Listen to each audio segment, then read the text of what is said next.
crippled woman's silver coin, the secret that made the prairie tremble. Some tales don't begin with a glorious victory, but with a body broken in the burning grass. A crippled woman, half dead, ready to be swallowed by wind and sand. When wealthy cowboy Luke Maddox bent down and decided to carry her home, he had no idea that from her torn pocket would tumble a silver coin, marked with the insignia of the most feared gang in the West.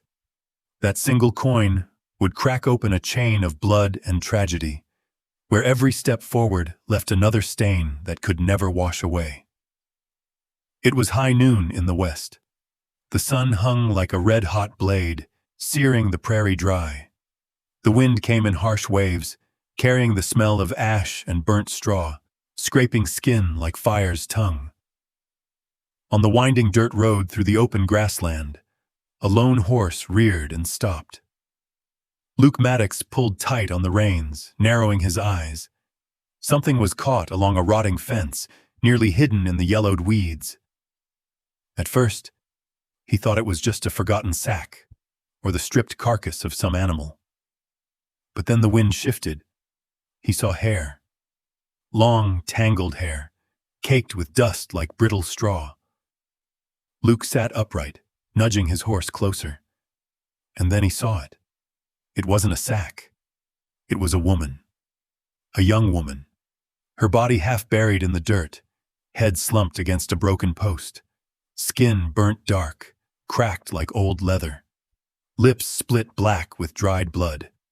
One leg bent wrong beneath her, twisted at the knee like a snapped branch, dragging uselessly across the grass.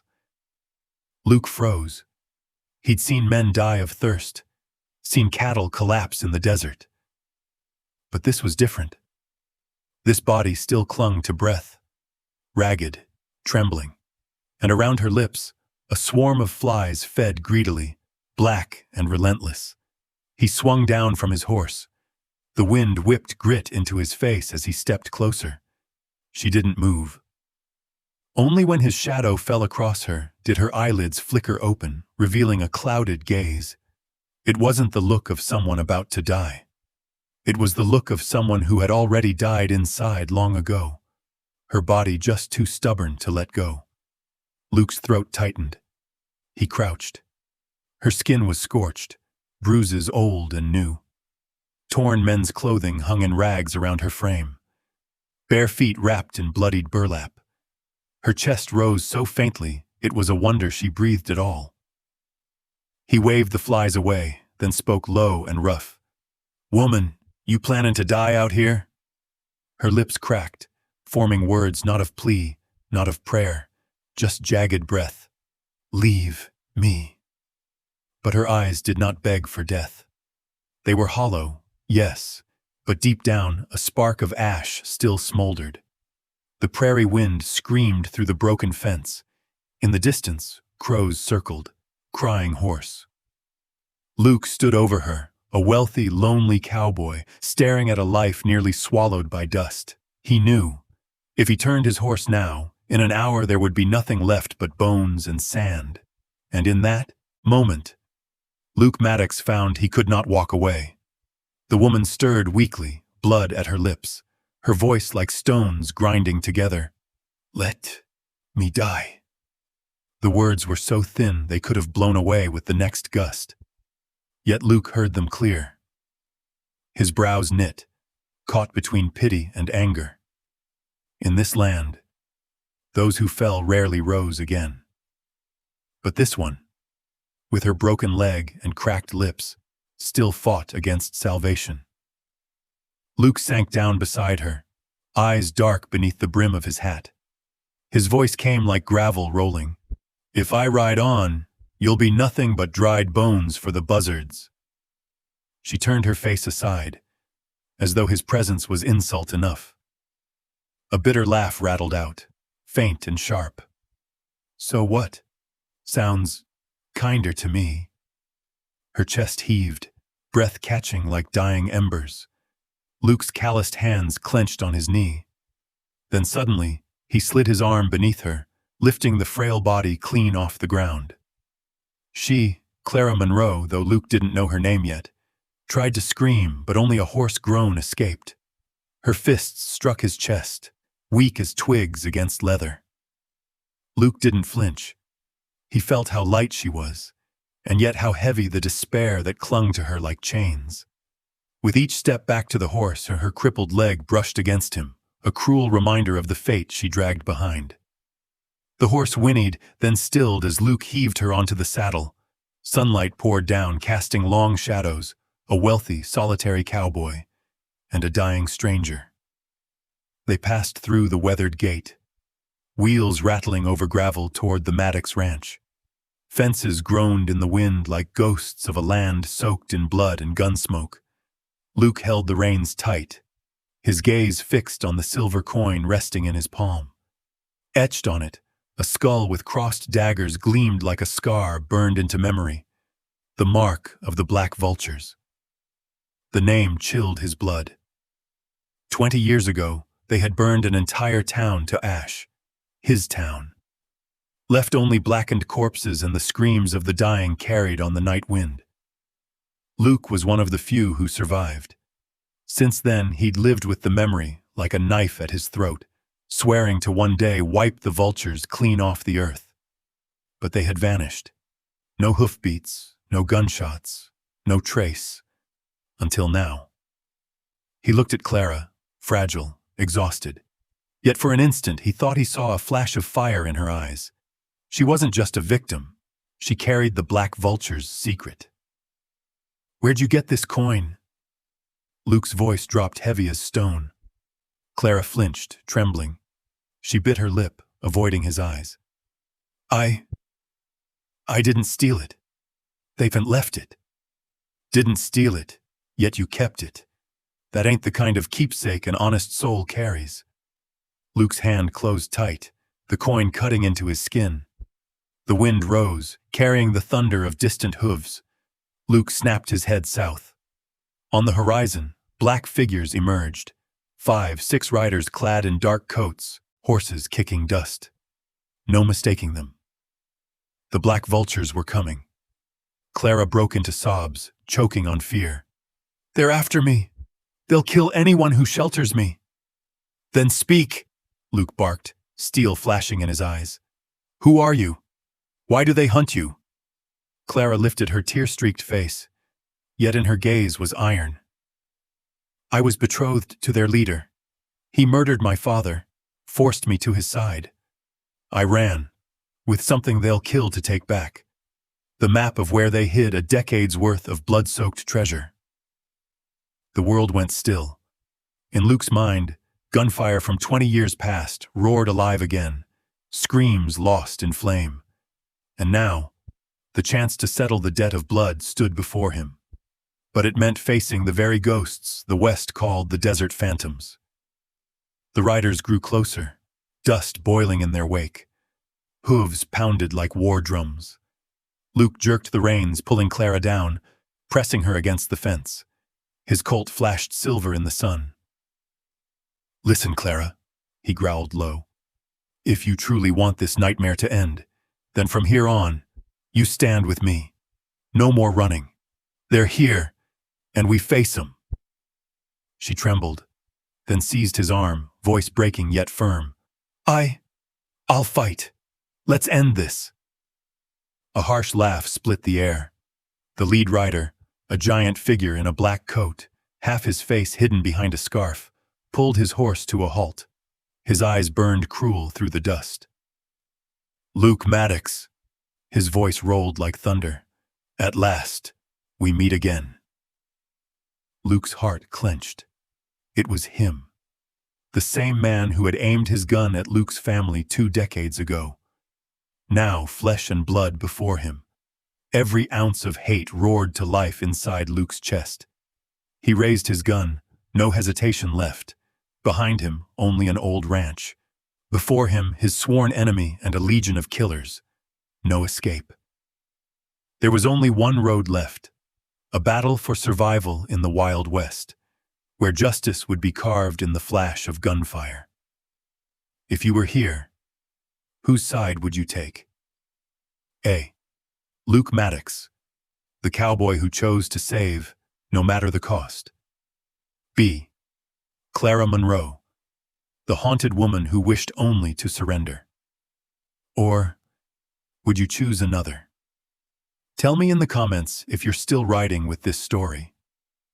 The first night at the Maddox Ranch, Clara Monroe writhed in fever like a trapped animal. Her thin body drenched in sweat, skin burning red, eyes rolling beneath swollen lids. Hoarse moans tore from her throat, sometimes rising into strangled screams that split the silence of midnight. Luke Maddox sat steady in a wooden chair by the bed, calloused hands resting on his knees. He dipped a rag in cool water, wrung it out, and let drops fall onto her blistered brow. Each time the cloth touched her skin, Clara jerked, gasping a name through cracked lips. "Lily! Lily! Don't leave me!" The name echoed, trembling like a curse. Luke's brow furrowed, his fingers curling tight around the hat in his lap. He had lived this once before, long ago when his own wife bled out in bed, whispering the name of a child that never took its first breath. The memory rose like a knife through an old scar. Outside, the wind howled through the fence, hurling sand against the window. In the small room, the fireplace spat and cracked, throwing red-gold light across Clara's face, a face still young, yet etched deep with suffering. Her lips muttered broken words, then suddenly screamed, startling the chickens in their coop. Luke leaned forward, steadying her shoulders as her body convulsed, like struck by lightning. His voice rasped low, "Easy now. Nobody's here to hurt you." But Clara didn't hear. Lost in dreams, she fought shadows, clawing at the air as if reaching for someone long gone. Her eyelids squeezed tight, tears leaking down into the fever's sweat. Night after night, Luke remained at her side, barely sleeping.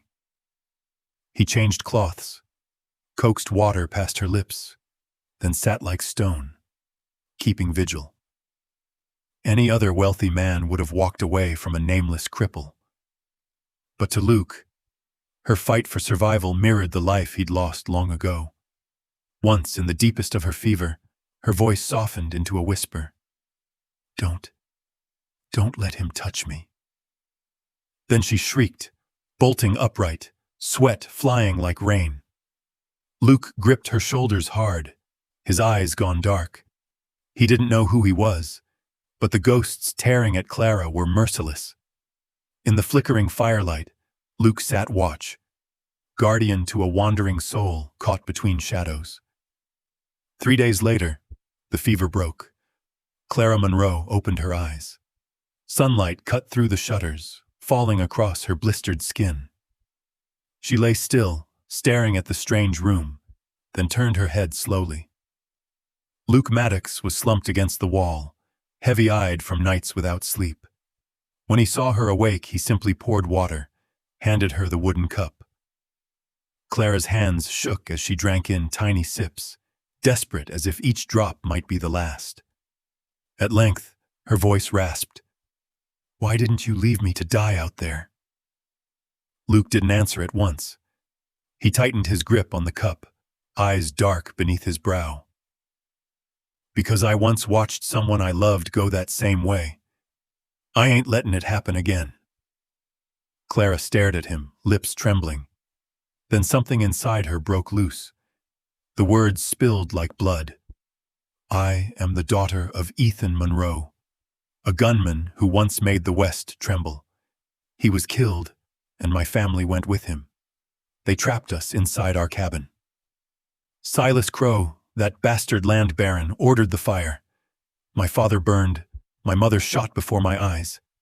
I ran with my little sister, but the flames, they took my leg." Clara's voice shook. "I swore I'd put a bullet in Crow for killing my father. But look at me now, a cripple who can't hold a gun." The fire cracked, Luke silent beside her, jaw tight. She lowered her gaze. "My sister Lily. I don't know if she's alive or if Silas has her. I call for her in my dreams, but she never answers." Luke remembered her fevered cries, his name clinging to her voice. Why had she spoken it with such weight? Clara's eyes burned with defiance despite her wounds. You don't understand. I saw you before, years ago, in a wildfire near Amarillo. You carried me out. Luke froze. The memory returned. The flames, the girl in his arms. His voice cracked. It was you? She nodded, tears streaked with dust. I owe you my life, but the black vultures won't stop until I'm dead. Or you are. Hooves thundered in the distance. Shadows spread across the horizon. Luke's hand closed on his Colt. No, Clara. They won't take anything more. Not this time. The vultures rode in, guns glinting, their leader's voice booming. Luke Maddox, tonight every debt gets paid. The reckoning had come. If you were here, whose side would you take? A. Luke Maddox, the man who couldn't turn away from a dying soul.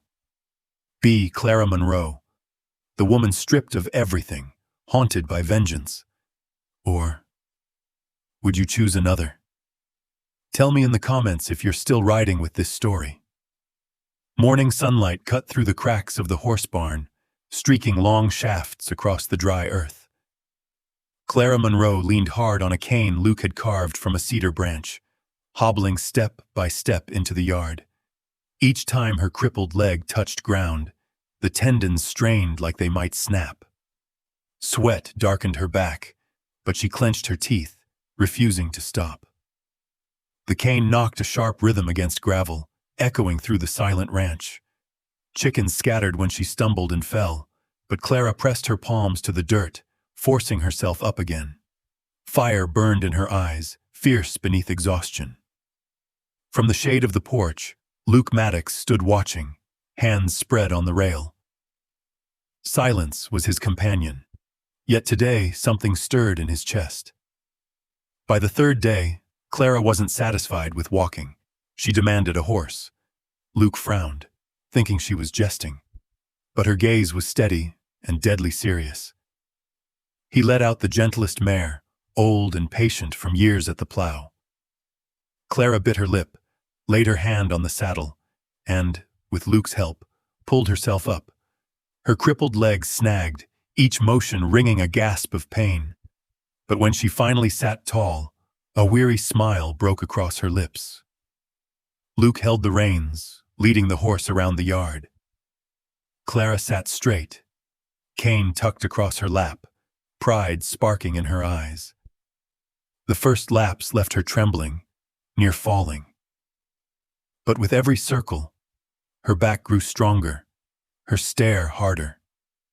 Sunlight burned on her weathered face, and in that moment she looked like one risen from the grave, carrying iron will in place of flesh.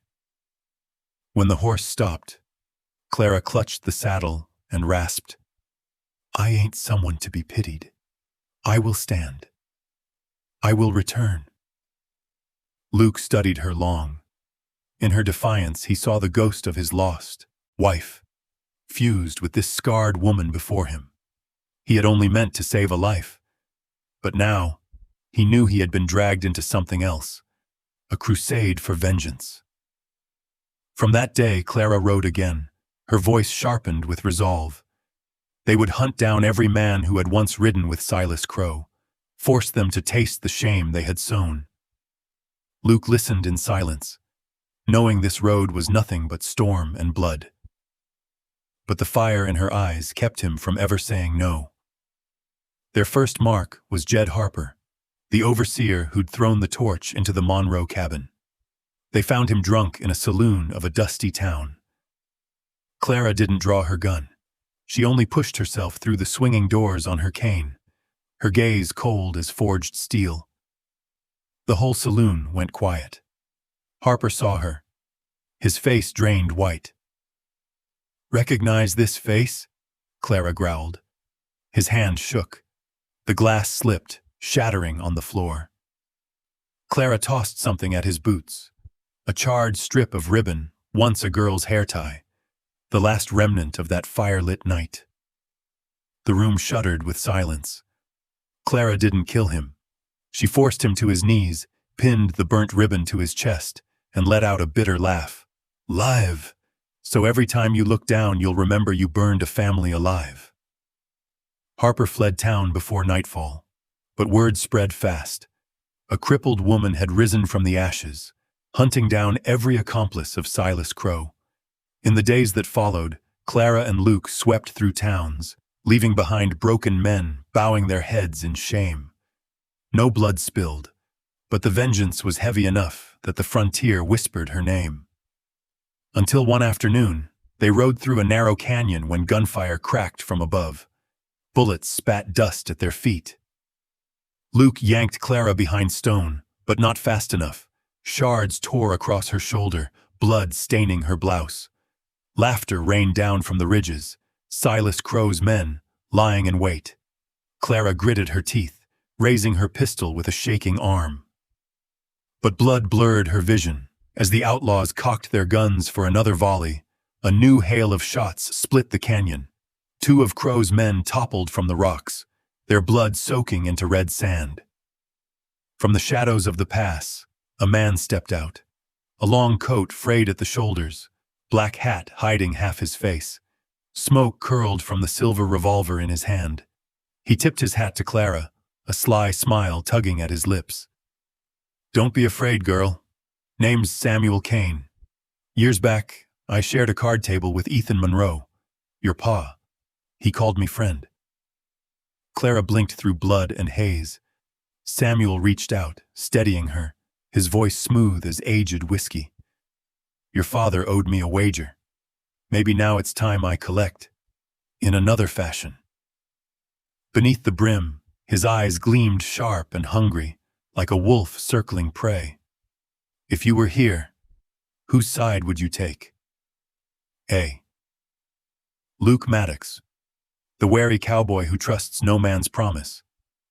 B. Clara Monroe, the reckless woman clinging to her father's ghost. Or, do you choose another? Tell me in the comments if you're still riding with this story. Dust Creek. A little town wedged between two barren ridges, with nothing but one dusty main street running through it.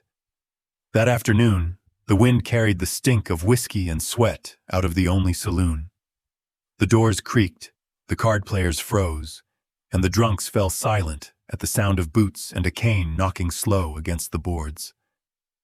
Clara Monroe filled the doorway, one hand on her cane, the other resting on the rifle slung across her shoulder. Her frame was thin, her old coat snapping in the dusty breeze, but her eyes blazed sharp as a whetted knife. A few steps behind, Luke Maddox entered slow, his hand close to the holster, gaze sweeping the room like a hawk. From the shadowed corner, a man rose, broad-shouldered, draped in a snakeskin coat, brim of his hat cutting across a sunburnt face. On his chest gleamed a silver badge, not law, but the self-stamped mark of a land baron. His laugh rumbled low, like coals under ash. "No wonder the wind howls today. Ghosts are walking out of the fire." Clara stopped dead center in the street. Her bad leg quivered, pain running up her spine, but her back stayed straight as a fence post. She slammed the cane down. Crack! And Dust Creek held its breath. "Silas Crow," she rasped, voice rough but steady. "You remember the fire that swallowed the Monroe house?" The townsfolk whispered, then went silent. Silas squinted at her, as if the flames of 20 years ago had birthed her back into flesh. He stepped out of the saloon, boots thudding on the red dirt. Now they stood face to face, only a few paces apart. Sunset carved their shadows long, tangled together on the ground. "You," Silas growled, "still not dead?" Clara's grip tightened on her cane. Her chest heaved, but her eyes were cold stone, unblinking. The sounds of town faded. Only the screech of the windmill and the caw of crows on the roof remained. Luke eased to the side, leaving her the street. He knew this wasn't just revenge. It was Clara proving she was no longer the cripple left for dead on the prairie. She took another step, slammed the cane down again, her voice slicing the heavy air. I didn't come back to beg for mercy. I came to collect the last scream of my father, the final breath of my mother, and the burning eyes of my sister the night you lit the match. The town went still. Folks drew their shutters. Doors slammed shut. Wind spun red dust into a storm between them. Clara, crippled but unbroken, stood tall. Dust Creek bore witness as the fire of vengeance burned into the twilight. The red dirt square before the saloon became their arena. Silas Crow dropped his hand to his belt, fingers curling iron tight around his pistol grip. Clara faced him square, cane wedged under her arm, eyes fixed and steady. The people hid, peering through, cracks, waiting in silence. The wind hissed, the old windmill squealed. Then all fell quiet. 2 breaths on opposite ends of Dust Creek's main street. Silas sneered, voice harsh as broken glass. A cripple like you standing in front of me? I'll send you to join your kin in the dirt. His hand snapped down, steel flashing in the sun. But Clara was faster. Months of pain, every drop of blood spilled in practice, had brought her to this moment. Bang! The bullet tore the air, burying deep in Silas's thigh. He howled, crumpling into the dirt. Dust leapt skyward. He tried to raise his pistol again. Bang! Clara's second shot shattered his wrist. The gun clattered, spinning away in the dust. His scream echoed across the town, mingling with the crows shrieking overhead. Clara moved forward. Step by step, her crippled leg dragged a trail in the dust. She raised her pistol, black muzzle aimed at the man who burned her bloodline to ash. The crowd held its breath. Luke stood silent at the edge, knowing this moment was hers alone. Silas lifted his twisted face, red with fury and pain. Do it! Kill me! That's all you're good for! Clara's finger tightened on the trigger, then stopped. Her chest heaved, but her gaze didn't waver. Slowly, she lowered the gun. Death's too easy, she hissed. I want you to live in shame. She kicked his last gun from reach. The town was silent as dusk fell red as blood. Silas Crow, once the terror of Dust Creek, now crawled broken in the dirt, moaning like a wounded animal.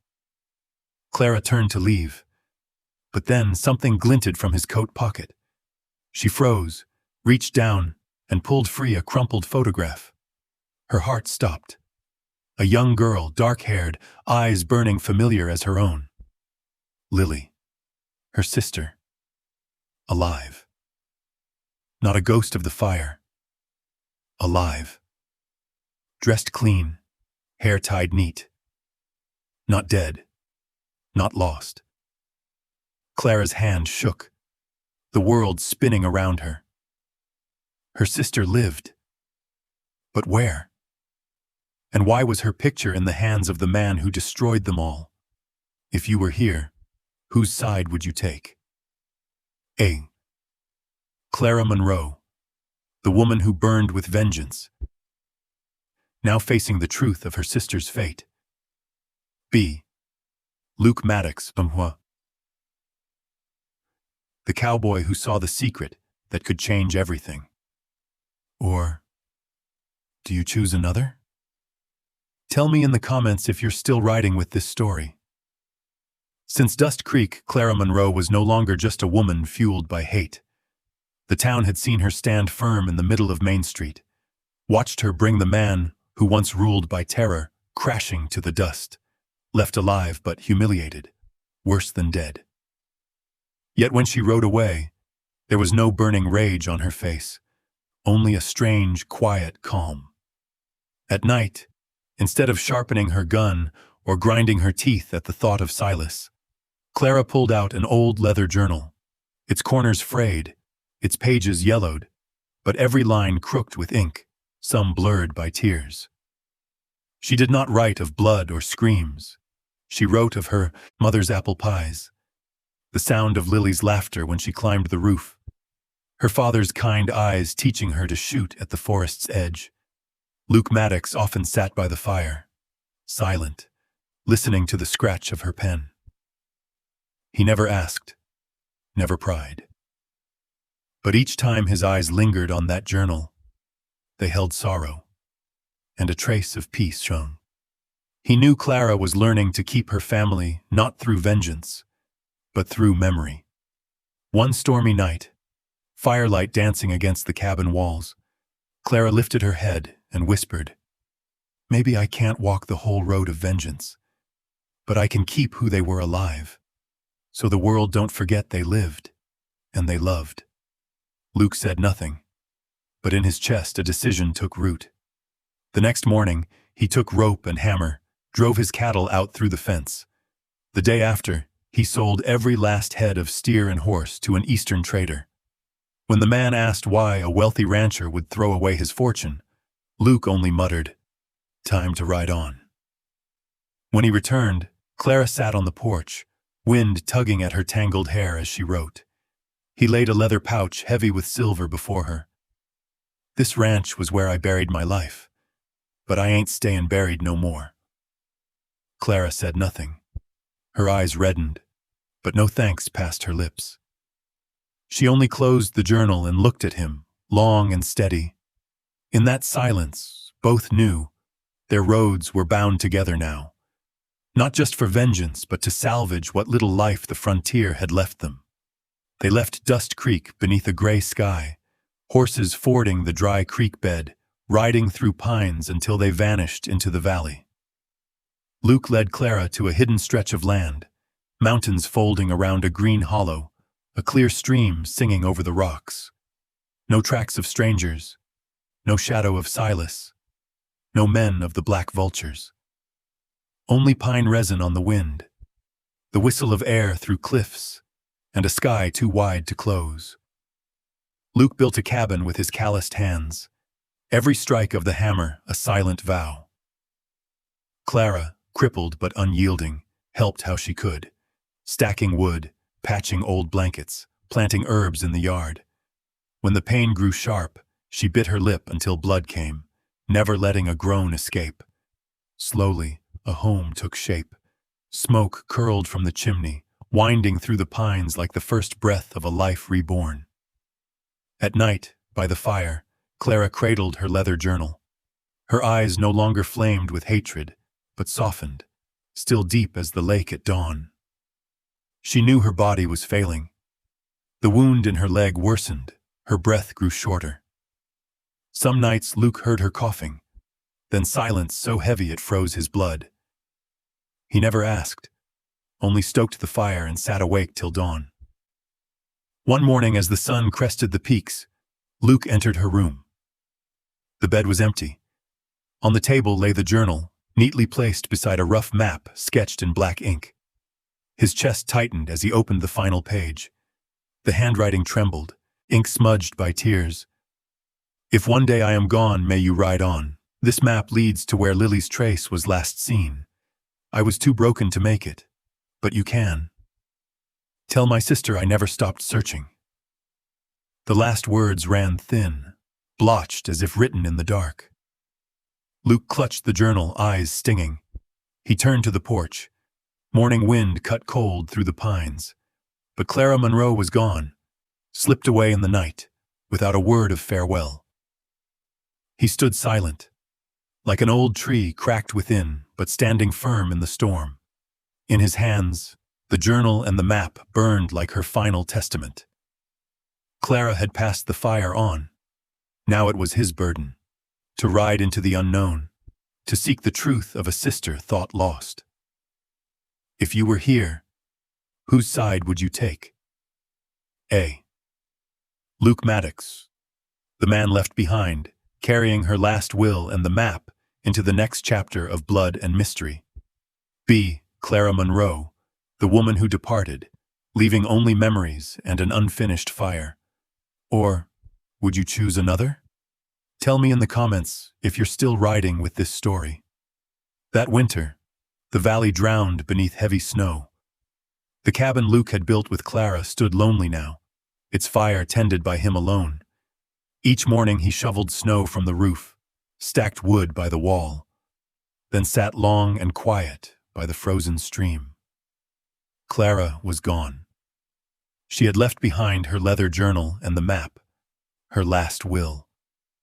Luke had not yet found the strength to unfold that map, but not a day passed without it haunting his mind. One evening, as the sun bled low over the ridges, Luke heard the faint beat of hooves on the mountain trail.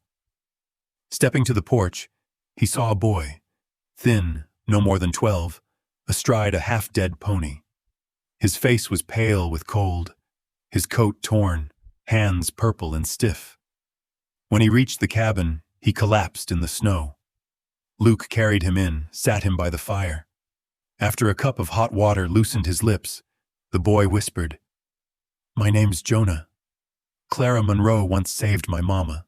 She told me, if ever I lost everything, I should find her and thank her." At the sound of that name, Luke's chest clenched. He looked at the boy huddled by the fire, hair matted with sweat and frost. In the boy's eyes, there was no fear, only a strange, stubborn faith.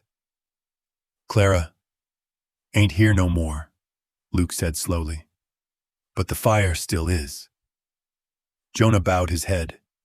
Then he lifted it again, eyes firm with resolve. "Let me stay. I'll feed chickens, trap rabbits, do anything. Just let me stay." Luke looked at the boy, then at the empty cabin. Outside, the wind moaned like the dead. Inside, the flames painted the creases of his face. At last he nodded. "If you work harder than you look, boy, then stay." From that day, Jonah remained. He mended the chicken coop, set snares in the woods, learned to spark fires from flint under Luke's watch. Slowly, the laughter of a child returned to a place once haunted only by wind. The little cabin was no longer cold. Word spread of a safe haven hidden in the mountains, and one by one they came. A one-armed veteran, a woman fleeing a cruel husband, a mute girl who clutched a shard of flint as if it were her soul. Luke welcomed them with few words, but enough for all to understand. They need not wander anymore. The home that was once his and Clara's grew into a refuge. Amid the brutal West, folks whispered its name from campfires to saloons, a place for the broken. Years passed, the valley changed, the lone cabin became a cluster of sturdy pine lodges, roofs strong enough to hold winter's weight. People gave the place a name, simple but heavy with meaning: Monroe's Hollow. The land of Clara Monroe, the crippled woman who left behind not just vengeance, but a fire to keep others alive. Here the maimed rode horses again. Widows raised roofs over their children. Orphans learned to light stoves and sow seeds. No words were needed. Just a glance at the small altar in the main lodge, where the old leather journal lay open to its final page. "You gave me time to live as myself, and I will pass that time to others." That single line became law. Whoever entered Monroe's Hollow understood. If life had once cast them into the dirt, here they would be given the chance to rise again. Luke Maddox grew old. His back bent, his beard and hair turned white. His hands, once steady as steel, now trembled splitting wood. But his gray-blue eyes still held that same quiet weight. He spoke little. When new souls arrived, he only nodded, showed them a bed, never asking about the past. "Here," he said. "No one digs old graves. What matters is we're still breathing. What matters is the fire." At night, around the hearth, Jonah, now a tall young man, told children the story of Clara. His voice carried reverence, pride. She was weak in body, but stronger than any who ever raised a gun. Without her, none of us would be here. The children listened wide-eyed, silent as if to a legend. Luke sat in the shadows, heavy with memory, eyes fixed on the firelight flickering against the old journal. Sometimes, on nights when snow smothered the valley, he swore he heard the tap of a cane on the porch and saw Clara's figure limping in with that pale, faint smile. But when he turned, there was only the wind. Yet he knew Clara never left. In her final words, in Jonah's life, in every soul who had found shelter, she endured. Monroe's Hollow was not just a place. It was proof of a legacy, that from pain, people could forge strength. The tale of Clara Monroe and Luke Maddox is more than a Wild West ballad. It is a reminder, even when the body is broken, the heart can raise a land where others may rest. Monroe's Hollow became a legacy of resilience and kinship, a sanctuary where the lost found the strength to rise again. If this story touched your heart, tell me in the comments. What do you believe is the greatest legacy a person can leave behind? And don't forget to like, subscribe, and share this story, so more folks may hear how from ashes, fire can rise again. Together, we keep the flame alive, so the past is not only pain, but strength for those who follow.